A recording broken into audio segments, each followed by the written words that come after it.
플랜더스 지방 작은 마을 끝에 자리한 조그만 오두막.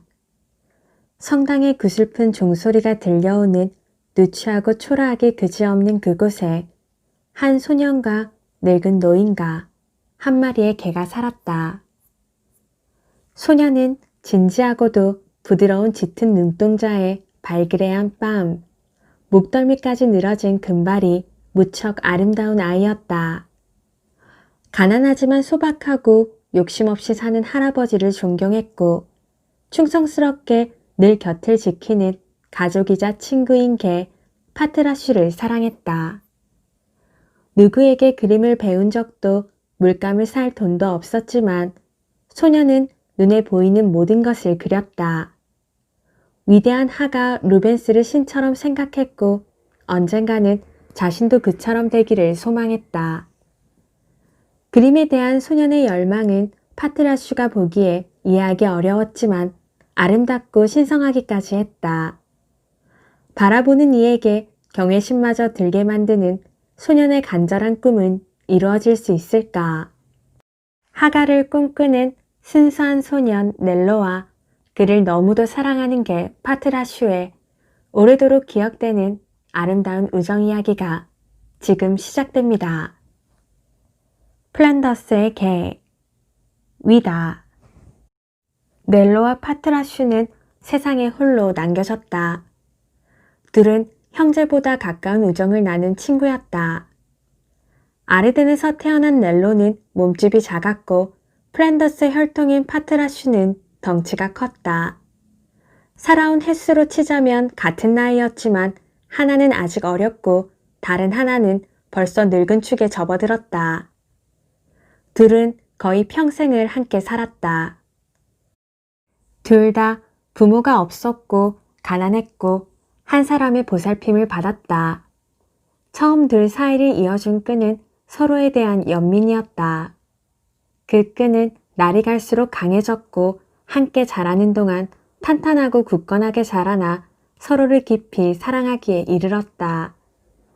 둘은 작은 마을 끝에 자리한 조그만 오두막에 살았다. 마을은 아트베르펜에서 5km쯤 떨어진 플란더스 지방에 있었다. 넓은 목초지와 밀바드에 에워싸인 채 마을을 지나는 커다란 운하를 따라 포플러 나무와 오리나무들이 산바람에 흔들리며 쭉 늘어선 곳이었다.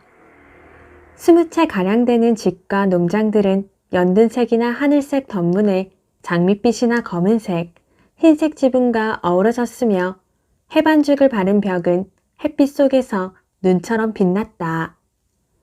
마을 한가운데 이끼가 살짝 낀 경사지에는 풍차 한 대가 서서 평평한 시골에서 표지물 역할을 했다.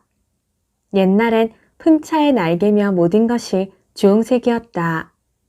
하지만 그것은 반세기 혹은 그 이전 나폴레옹의 병사들을 위해 밀가루를 빻던 초창기적 이야기였고 지금은 햇빛과 비바람에 쓸려 붉은 갈색을 띠고 있었다. 늙어서 류머티즘에 걸린 뻣뻣한 관절처럼 괴상하게 삐그덕될 때도 있지만 마을 사람들은 하나같이 그곳을 이용했다. 다른 곳으로 곡물을 빻으러 가는 것은 풍차 맞은편에 있는 오래된 작은 회색 성당에서 미사를 보지 않고 다른 곳에서 기도를 드리는 것만큼이나 불경하게 생각했다. 천탑이 있는 그 성당에서는 아침, 점심, 저녁마다 하나뿐인 종이 울렸는데 북해 연안의 저지대에서 울리는 종소리가 다 그러하듯 차분하고 야릇하면서도 공허한 슬픔을 자아냈다. 넬로와 파트라슈는 거의 태어나면서부터 이 그슬픈 종소리를 들으며 마을 끝 작은 오두막에서 함께 살았다. 물이 들고 나지 않는 잔잔한 바다처럼 드넓게 펼쳐진 초원과 밀밭 너머 북동쪽으로 안트베르펜의 성당 첨탑이 우뚝 솟은 게 보였다. 오두막에는 몹시 늙고 가난한 예안 다스라는 노인이 살고 있었다. 젊은 시절 군인이었던 노인은 항소가 밭을 밟아 다지듯 나라를 짓밟았던 전쟁을 기억하고 있었다. 전쟁이 노인에게 남긴 것은 절은발이라는 장애밖에 없었다. 예안다스 노인이 80살이던 해, 소도시 스타벨로트 근처 아르덴 지방에 살던 딸이 죽으면서 노인에게 2살 난 아들을 남겼다. 노인은 혼자 먹고 살기도 버거운 형편이었지만 묵묵히 손자를 맡았고 아이는 곧 노인에게 고맙고 소중한 존재가 되었다. 니콜라스의 애칭인 넬로라는 이름의 아이는 무럭무럭 자랐고 노인과 아이는 비록 보잘것없는 작은 오두막이지만 만족하며 살았다. 사실 오두막은 말도 못하게 누추하고 작고 초라한 흙집이었다.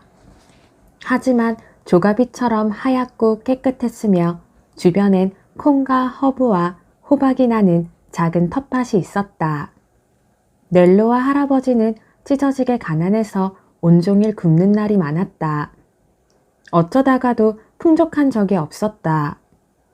먹을거리가 넉넉했다면 아마 천국에라도 간 기분이 들었을 터였다. 그래도 할아버지는 손자를 더없이 인자하고 다정하게 대했다. 아이는 예쁘고 천진하고 정직하고 온순했다. 2사람은 딱딱한 빵 한 조각, 양배추 몇 입에도 행복해했으며 더 많은 걸 바라지 않았다. 다만 파트라슈가 늘 옆에 있어 주기만을 바랄 뿐이었다. 파트라슈가 없었다면 2사람이 어떻게 살 수 있었을까? 파트라슈는 할아버지와 넬로에게 전부였다. 파트라슈는 보물 상자이자 곡간이었고 황금 창고이자 돈이 나오는 마법의 지팡이였다. 생계 수단이자 일꾼이며 위안을 주는 유일한 친구였다. 파트라슈가 죽거나 떠난다면 할아버지와 넬로도 몸져 누워 죽을 터였다.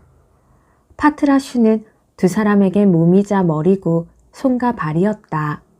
생명이자 영혼이었다. 예안다스 할아버지는 절름발이 노인이고 넬로는 어린애였기 때문이다.